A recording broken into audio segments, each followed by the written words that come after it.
주 예수의 은혜와 평강이 있을지어다. 자, 욥기 23장까지 우리가 잘 이해하고 있죠? 욥기 23장까지. 욥은 갑작스럽게 어려움을 당합니다. 갑자기 어려움을 당하고 어려움을 당한 것으로 그치는 것이 아니라 자신을 둘러싸고 있는 모든 환경이 다 바뀐 거예요.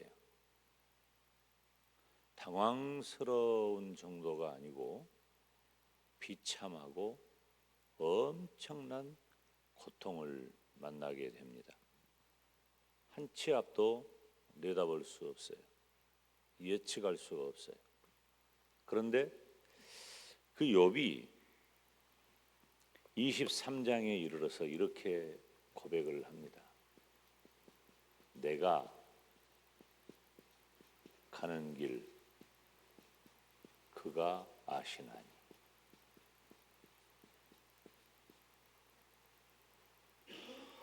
내가 가는 길을 그가 아신다.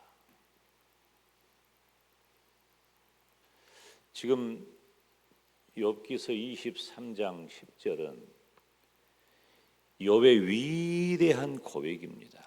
어떻게 욥은 이런 어마어마한 상황 가운데서 23장 10절을 김 목사의 표현대로 바꿔 말하자면은 욥이 하나님 앞에 선 것입니다.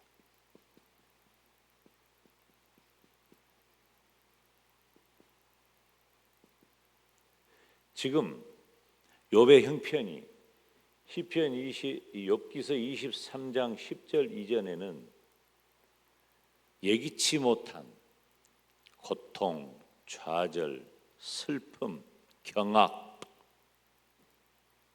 그리고 누구도 알아주지 않는 배신, 이후의 삶도 전혀 알 수가 없어요. 오리무중이에요. 예측할 수도 없고. 우리는 다 안다 그랬잖아요. 우리는 이미 성경을 읽으니까. 우리는 욥기서 42장도 알고 42장 이후에 욥의 인생이 140년을 더 지낸다. 더 산다. 어떤 상태로? 갑절의 복을 이룬 상태로 140년이나 더 산다. 다시 말하면 욥의 인생 전체를 놓고 볼 때에 욥기서 1장에서 42장까지의 시간이 우리가 길게 느껴지지만 사실은 욥의 일생의 전체를 놓고 보면 그렇게 긴 시간이 아니에요. 그렇게 그 가운데 욥기 23장 10절에 위대한 고백이 나온 거예요. 하나님 앞에 산다. 욥은 23장 이전에 어떤 과정을 겪습니까? 그렇게 놀랍고 비참하고 고통스러운 일 가운데서 욥은 충분히 슬퍼하고 충분히 절망하고 충분히 고통스러웠어요. 이걸 받아들인 거예요. 이것을. 여러분, 우리가요, 야, 저 사람 참 대단해. 어쩌면 저 상황에서도 저렇게 잘 견디고 정말 대단하다. 그런데 여러분 아세요? 오리가 물에 떠 있으려면 아무것도 안 하는 것 같아도 물밑에서 발이 얼마나 많이 움직여야 되는 줄 아십니까? 보기에는 멀쩡해 보여도요, 속은 환장하는 거예요. 우리 그러지 마라 그 말이에요. 힘들면 힘들다고, 슬프면 슬프다고, 아프면 아프다고. 내 마음이 배신감 때문에 견딜 수 없으면 그렇다고. 우리가 적어도 하나님 앞에서 그것을 충분히 절감해야 돼요. 충분히. 그래야 한 박자 넘어가는 거예요. 그걸 못 넘기기 때문에 내 안에 또아리를 털고 있어서 해결하지 못하는 인간관계. 여러분, 경제가 어려우면 어떻게 할까요? 과거에 제가 경제에 대한 말씀을 한 주간 동안 새벽에 한 적이 있는데 그 10년도 더 된 것 같아요. 경제 원리는 매우 단순하고 간단합니다. 힘들잖아요? 벌이가 시원치 않잖아요? 그보다 덜 쓰면 돼요. 그보다 덜 쓰면 돼. 그리고 오히려 더 쪼이고 미래를 준비하면 돼요. 흥청망청 하니까 안 되는 거예요. 똑같이 하려고 하니까 받아들이지 못하는 거예요, 우리가. 내 환경이 그전만큼, 내 건강이 그전만큼, 내 인간관계가 그전만큼 받아들여야 돼요. 못 받아들이고 억지로 버티니까 더 안 되는 거예요. 충분히 절감해야 돼요. 그렇게 충분히 절감한 욥은 하나님 앞에 서는 결단을 하는 겁니다. 아, 나는 방법이 없구나. 하나님밖에 없구나. 지금 중요한 것은 욥기 23장의 시간이 바로 나의 시간이라면 우리들에게 여러분 어떻게 해야 합니까?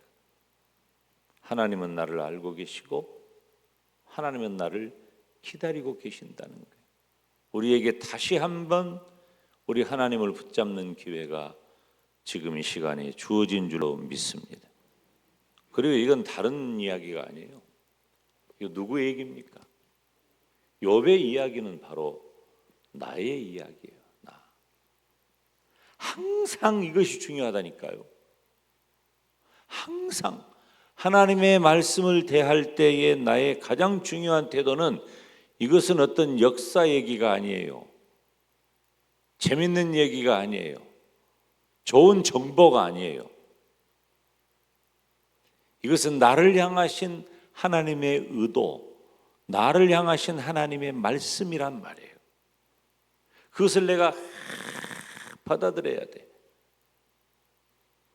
누가 들었으면 좋겠다가 아니에요. 내가 들어야 하니까 지금 주의 종을 통해서 나에게 이 말씀이 들려지는 거예요. 새벽에 못 나오는 분도 제가 보거든요. 새벽 예배 끝나자마자 올려놓은 유튜브 몇 사람이 얼른 봅니다. 그 말씀 듣는 거예요. 말씀 듣는 거예요. 내 문제란 말이에요. 따라서 합시다. 내가 가는 길. 내가 가는 길. 하나님 2024년을 나에게 허락하셨으니 내가 가는 길을 인도하여 주시옵소서. 오늘 본문에 보니까 그러나 내가 가는 길을 그가 아시나니 그랬어요. 자, 욥이 하나님 앞에 설 수 있는 근거는 하나님이 나를 아셔요. 그리고 기다리셔요. 지금 이 얘기를 오늘 조금 새벽에 조금 더 하려고 합니다. 지금 오늘 본문을 그러나 내가 가는 길을 그가 아시나니 이렇게 번역했죠. 우리가 지난해까지 강단용어로 담임 목사가 사용했던 개역 한글판은 어떻게 번역을 해놨느냐. 저는 그 개역 한글판 번역이 이 부분은 저에게 훨씬 더 다가와요. 따라서 합시다. 나의 가는 길을 오직 그가 아시나니. 저는 또 이 오직이라는 단어가 말씀을 준비하면서 저에게 팍 꽂혀버린 거예요. 나의 가는 길을 오직 그가 아시나니. 이 개역 개정판 새로 번역된 성경에는 오직이라는 단어를 한글로 뺐어요. 개역 한글판에는 오직이라는 단어를 넣어놓은 거예요. 욥은 이제 결론을 내립니다. 어떤 결론을 내립니까? 더 이상 이 친구들하고 변론이 이거 의미가 없구나. 내 마음, 내 말, 내 심정 전혀 알아주지 못해요. 알아듣지 못하는 거예요. 여러분, 아무리 욥이 말을 해도 듣지도 않고 또 말을 알아듣지 못해. 막 마음이, 지금 욥은 자기가 만난 이 상황이, 욥은 23장에 이르기까지 얼마나 많은 고백을 합니까? 나는 알몸으로 왔다. 그리고 알몸으로 돌아갈 것이다. 주시니도 여호와요, 가져가시니도 여호와니, 나는 그 여호와를 찬송한다는 그 위대한 신앙 고백을 하고, 이것은 하나님이 나를 저주한 것이 아니라고 고백을 하고, 그러면서도 자신의 처지가 고통스러우니까 자기 생일을 저주하고. 근데 이런 과정을 친구들하고 굉장히 오랜 페이지를 할애해서 친구들에게 변론 변증을 하는데 못 알아듣는 거예요. 여러분, 불신자들이 어떻게 믿음의 언어를 알아듣겠습니까? 못 알아듣는 게 당연하죠. 말한다고 금방 알아들으면 믿음의 사람이죠. 못 알아듣는 게 당연한 거예요. 그러니까 욥이 요즘식으로 말을 하면은 지금 고구마 10,000개는 먹은 것 같은 거예요. 답답한 거예요. 말이 안 통해. 해도 못 알아들어. 듣지도 않아. 욥은 알고 있죠. 욥이 지금, 우리가 욥하면 떠오르는 대표 단어가 뭡니까? 욥하면 떠오르는 대표 단어? 말을 해봐요. 잘 알고 있잖아요. 고난이잖아요. 고난, 어려움, 이런 단어잖아요. 근데 이거 뭐 때문이에요? 도대체 왜 갑자기 욥에게 이런 일이 있는 거예요? 욥은 아는 거예요. 이것은, 여러분, 우리가 성경을 봐도 그렇고 우리 인간적인 어떤 정서도 그렇고, 뭔 어려움을 만나잖아? 그러면 다 머릿속에 뭔 생각을 좀 하냐면, 이거 뭔 일이 있을까? 뭔 잘못을 했을까? 뭔 죄를 지었을까? 이런 구조가 우리들에게는 어느 정도 형성이 돼 있어요. 고대에는 더 그렇습니다. 그런데 욥은 알아요. 욥 자신이 만난 이 어려움이 자신의 죄 때문이 아니다. 이 어려움이 죄 때문에 일어난 것이 아니라 그 말이에요. 사람들은 이것을 죄 때문이라고 생각을 하고 비난을 하고 그렇게 여겼는데, 누가 잘 알아요? 욥이 알아요. 자기 자신이. 자, 욥기서의 저자가 누구예요? 여러 설이 있는데 가장 욥기서의 저자라고 가장 많이 거론되고 거의 확실한 것은 욥기서는 욥이 썼다는 거예요. 욥기서는 욥이 썼어. 그래서 욥은 아는 거예요. 나에게 주어진 이 고난은 나의 죄 때문에 하나님이 나를 심판한 것이다? 이게 아니다 그 말이에요. 성경을 보면 이 욥의 믿음이 그 증거인데, 1장 1절에 보면 이렇게 기록해요. 우스 땅에 욥이라 불리우는 사람이 있었는데 그 사람은 온전하고 정직하여 하나님을 경외하며 악에서 떠난 자더라. 누구 얘기예요? 욥 얘기예요. 욥이 어떤 사람이라고? 온전하고 정직하여 하나님을 경외하며 악에서 떠났다. 여기 그런 사람 있으면 손 들어봐요. 나는 온전하다. 나는 정직하다. 나는 하나님을 경외한다. 나는 악에서 떠났다. 자신 있게.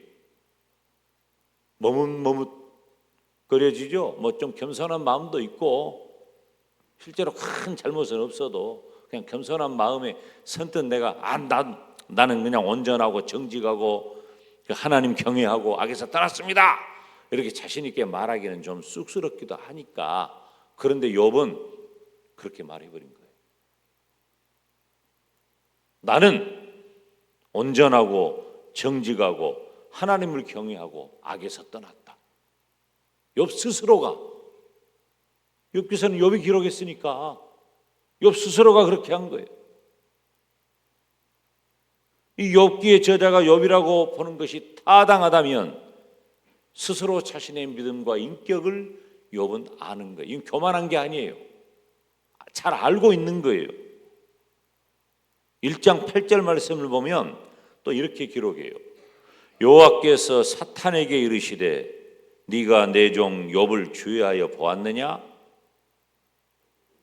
사탄한테 하나님께서 욥을 얼마나 신뢰하고 욥이 어떤 사람인가를 자랑하는 거예요. 하나님이 욥을 자랑한다니까. 어떻게? 그와 같이 온전하고 정직하여 하나님을 경외하며 악에서 떠난 자는 세상에 없느니라. 그러니까 1장 1절의 욥의 고백과 1장 8절의 하나님의 말씀이 일치하잖아요. 욥은 그런 사람이에요. 우리도 알고 있잖아요. 욥이 지금 왜 이런 어려움을 만납니까? 욥이 만난 이 고난은 죄 때문에 당한 심판이 아니에요. 바로 사탄의 시험이라는 거예요. 우리에게는 이런 일들이 얼마든지 있을 수 있는 거예요. 그런데 몰라줘. 이것들이, 친구라는 것들이 몰라주고, 아내라고 하는 것이 몰라주고, 세상이 몰라주고, 아무리 변정을 해도 내가 신앙하는 하나님은 그런 분이 아니다. 아무리 말을 해도 웃기고 있네. 너 뭔 죄를 지었으니까 그러지. 그냥 그런 일이 있다냐. 고구마 10,000개를 먹은 것 같이 욥은 답답해. 답답해. 여러분 말 못 알아먹은 것처럼 답답한 것이 없습니다. 그런데 그렇게 답답한 욥이 사이다 결단을 합니다. 속이 뻥 뚫리는 개운하고 시원한 사이다 결단을 하는 거예요. 뭐라고 말을 해버려요?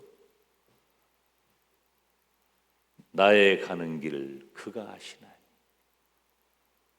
따라서 합시다. 내가 가는 길을 그가 아시나니. 아멘. 하나님은 아신단 말이에요. 하나님만은 아신다. 욥은 마음이 답답하지 않아요. 그러니까 하나님 앞에 서버리니까 하나님은 아신다. 하나님만은 아신다. 여러분 각자 개인의 모든 것을, 그 여러분의 답답함을, 힘듦을, 억울함을, 비통함을 하나님만은 아십니다. 하나님만은 아셔. 주님은 아신단 말이에요. 하나님은 나를 아시니 나는 그 하나님 앞에 서겠다. 이것이 욥의 결단인 거예요. 하나님이 아신다는 것을 뭐 새삼스럽게 그런 얘기를 하냐, 그렇게 말하지 마세요. 저는 그 말에 지금 젖어 있는 거예요. 하나님이 아신다. 우리가 그냥 지나가 버릴 말이 아닙니다. 깊이 묵상하세요. 하나님이 아신다. 하나님, 그 하나님이 나를 아시고 나를 기다리시니 나는 그 길을 가겠다는 거예요. 우리가 뭘 어떻게 해야 할지 사실 잘 모를 때가 너무 많습니다. 이 찬송 참 제가 청년 시절에 많이 불렀던 것 같아요. 요즘은 뭐 이 찬송 많이 안 부르는데 여러분도 많이 불렀죠. 괴로울 때 주님의 얼굴 보라, 평화의 주님 바라보아라. 세상에서 시달린 친구들아, 위로의 주님 바라보아라. 힘이 없고 내 마음 연약할 때 능력의 주님 바라보아라. 주의 이름 부르는 모든 자는 힘주시고 늘 지켜주시리. 눈을 들어 주를 보라. 내 모든 염려 주께 맡겨라. 슬플 때에 주님의 얼굴 보라. 사랑의 주님 안식 주리라. 사랑하는 여러분, 나의 가는 길을 오직 하나님께서 아십니다. 나를 아시는 그분 붙잡읍시다. 그리고 하나님 앞에 섭시다. 하나님이 나를 알아주십니다. 오늘 새벽에 우리가 기도하고 또 오늘 온종일 이 말씀 묵상하면서 하나님 나를 아시지요? 나를 아시는 주님 너무 감사합니다. 내가 하나님 앞에 서겠습니다. 하나님 붙잡겠습니다. 하나님 나를 살려주세요. 하나님 나를 도와주세요. 하나님 나를 인도하여 주시옵소서. 두 손 들고 주님 이름 부르며 기도의 자리로 나갑니다.